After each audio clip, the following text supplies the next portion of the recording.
শ্যামকানু মহন্ত তেওঁলোকে আমাক ফোন মাৰিছিল, আমাক কৈছিল যে তোমালোকৰ লগত আমাৰ কথা আছে।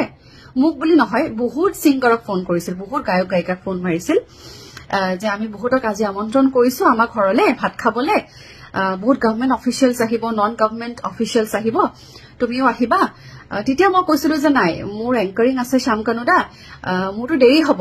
তেওঁ কৈছিলে একো নাই, সকলোৰে তাততো বহুজন যাব, যেহেতু গপশপ মিউজিক আৱাৰ্ড বহুত শিল্পী তাত থাকিব, তেওঁলোকেও অনুষ্ঠানটো মানে এটেণ্ড কৰি ৰাতিলৈ আহিব আমাৰ ঘৰলৈ, তোমালোকো আহিব পাৰিবা। যে কৈ আছিলে খুব হাল্লা হয়, তেনেকুৱা কিবা হয় নেকি? দীপলিনা ডেকা আহিছিলে, দীপলিনা ডেকা হয় নেকি? কেতিয়া আহিছিলে? কিমান দিন হ'ল? কিমান দিন হ'ল? কিমান দিন হ'ল তেওঁ অহা? দীপলিনা ডেকা অহা কিমান দিন হ'ল? দীপলিনা ডেকা ছমাহমান হ'ল। মানে কি পাৰ্টিত আহিছিলে নেকি? পাৰ্টি দেখিলে। কিহৰ পাৰ্টি আছিলে? মানে ঘৰুৱা কিবা পাৰ্টি? কিবা কিবি পাৰ্টি চলিয়ে থাকে, বাৰ্থডে হওক বা কিবা হওক, এনেকুৱা কিবা কিবি। অকল দীপলিনা ডেকা আহিছিলে না আৰু কোনোবা আহিছিলে? আৰুতো জুবিনটো আহিয়ে থাকে, জুবিন দুবাৰ নে তিনিবাৰে কিবা আহিছে। হয়, এতিয়া আৰু বাকীখিনি নাজানো আৰু। আজি ৰাতিপুৱা এটা নিউজ দেখিলো, চিকিউৰিটি দাদাজনক সুধিছিলে কোন কোন আহিছিল তেওঁলোকৰ ঘৰলৈ।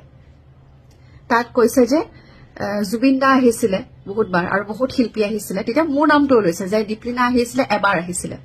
তেখেতে সঁচা কথা কৈছে, মই এবাৰ গৈছিলো।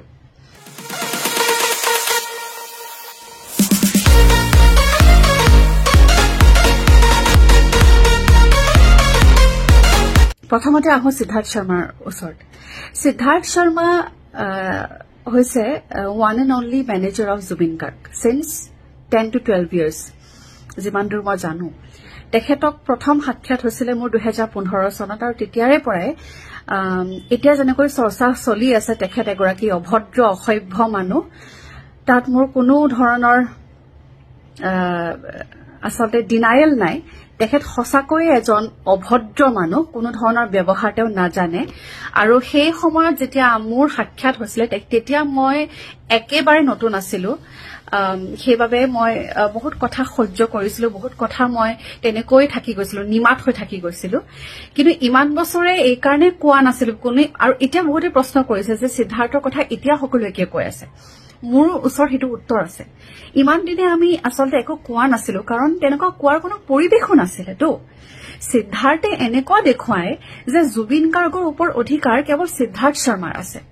সেনেকুৱা মই বুলি নহয়, আমাৰ গোটেই ফেটাৰ্নিটিৰ মানুহে কব এই কথাটো, যেন জুবিন দাৰ ওপৰত কপিৰাইটটো কেৱল সিদ্ধাৰ্থ শৰ্মাৰ। আৰু এনেকুৱাকে দেখুৱাব, এটা সময়ত আমিও ভাবিবলৈ বাধ্য হলো যে বা ইমান পজেচিভ, ইমান তেওঁ এগ্ৰেছিভ জুবিন দাৰ প্ৰতি। গতিকে নিশ্চয়কৈ তেওঁ সঁচাকৈ চাগে জুবিন দাক বহুত ভাল পায়, জুবিন দাক বহুত বেছি যত্ন লয়।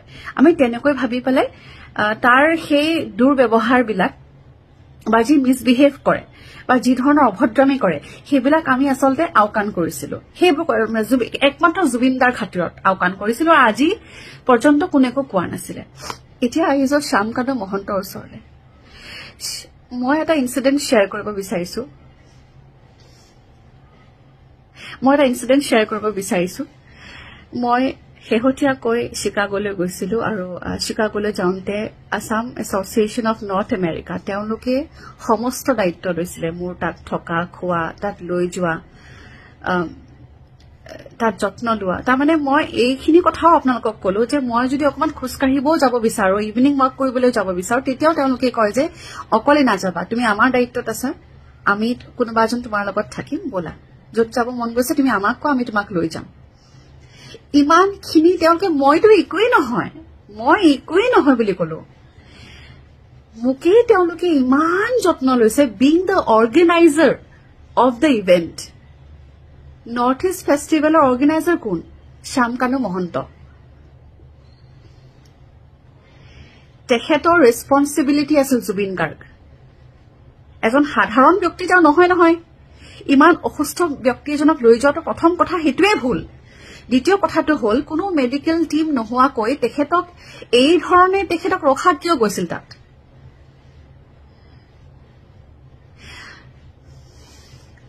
আজি গম পালো, কালি গম পাইছো যে জুবিন দাৰ মৃত্যু হৈছিল 19 তাৰিখে, কিন্তু 20 আৰু 21 তাৰিখে নৰ্থ ইষ্ট ফেষ্টিভেল নাম সলাই পেলাই তাত অনুষ্ঠান অনুষ্ঠিত কৰিছে লাজ নাপালে তেখেতে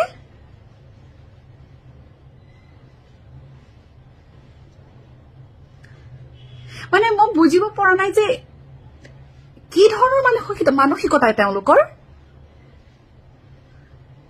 ইমান লাজ নাই আপোনালোকৰ আজি ৰাতিপুৱা এটা নিউজ দেখিলো সিকিউৰিটি দাদাজনক সুধিছিলে কোন কোন আহিছিল তেওঁলোকৰ ঘৰলৈ তাত কৈছে যে জুবিন দা আহিছিলে বহুতবাৰ আৰু বহুত শিল্পী আহিছিলে তেতিয়া মোৰ নামটো লৈছে যে দীপলিনা আহিছিলে এবাৰ আহিছিলে তেখেতে সঁচা কথা কৈছে মই এবাৰ গৈছিলো যোৱা বছৰৰ কথা যোৱা বছৰ জানুৱাৰী মাহৰ কথা হেদিনাখন আছিলে গাপশপ মিউজিক এৱাৰ্ডত মই এংকাৰ আছিলো যোৱা বছৰ আৰু এংকাৰিঙৰ সময় ৰাতিপুৱা ভাগতে শ্যামকানু মহন্ত তেওঁলোকে আমাক ফোন মাৰিছিল আমাক কৈছিল যে তোমালোকৰ লগত আমাৰ কথা আছে মোক বুলি নহয় বহুত সিংগাৰক ফোন কৰিছিল বহুত গায়ক গায়িকাক ফোন মাৰিছিল যে আমি বহুতক আজি আমন্ত্ৰণ কৰিছো আমাৰ ঘৰলৈ ভাত খাবলৈ বহুত গভৰ্ণমেণ্ট অফিচিয়েলছ আহিব নন গভৰ্ণমেণ্ট অফিচিয়েলছ আহিব তুমিও আহিবা তেতিয়া মই কৈছিলো যে নাই মোৰ এংকাৰিং আছে শ্যামকানু দা মোৰতো দেৰি হ'ব তেওঁ কৈছিলে একো নাই সকলোৰে তাততো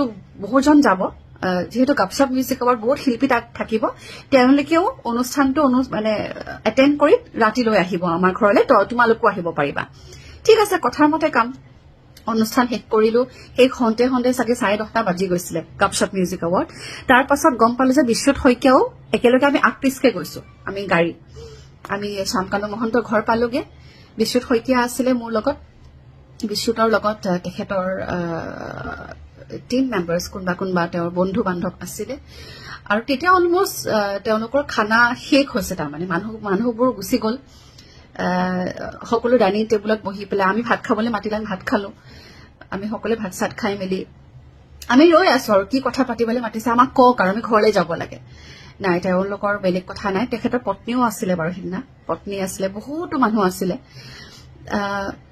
ৰৈ আছো যে গানৰ কথা কব নেকি শ্ব'ৰ কথা কব নেকি ৰঙালীৰ কথা কব নেকি যিহেতু ময়ো ৰঙালীৰ অনুষ্ঠান পৰিৱেশন কৰিছো চিনেমা এখন বনাম বুলি কৈছিল তেখেতে চিনেমা জুবিন দা আছে পাপন দা আছে এইবিলাক কৈছিলে চিনেমাখনৰ কথা পাতিম বুলি কৈছিলে গতিকে আমি ৰৈ থাকিলো কিন্তু আমাক তেনেকুৱা ধৰণৰ কোনো কথা নকলে আমি ভাত চাত খাই পেলাই আমি ঘৰখন আমাক দেখুৱালে তেওঁ নতুনকে গঢ়া ঘৰখন আমাক দেখুৱালে জিম দেখুৱালে টেৰেছ দেখুৱালে আৰু বিভিন্ন ৰুমবোৰ দেখুৱালে আৰু কিবা দেখুৱালে আৰু এইবিলাক মুঠতে মোৰ মনত পৰা নাই ঘৰ চৰ দেখুৱাই মেলি লাষ্টত মানে আমি বিশ্বত আৰু মই গুচি আহিলো তাৰপৰা ৰাতি 11:30 মান বাজিছে আমি গুচি আহিলো সেইটোৱে মোৰ প্ৰথম আৰু শেষবাৰৰ বাবে তেখেতৰ ঘৰলৈ মই গৈছো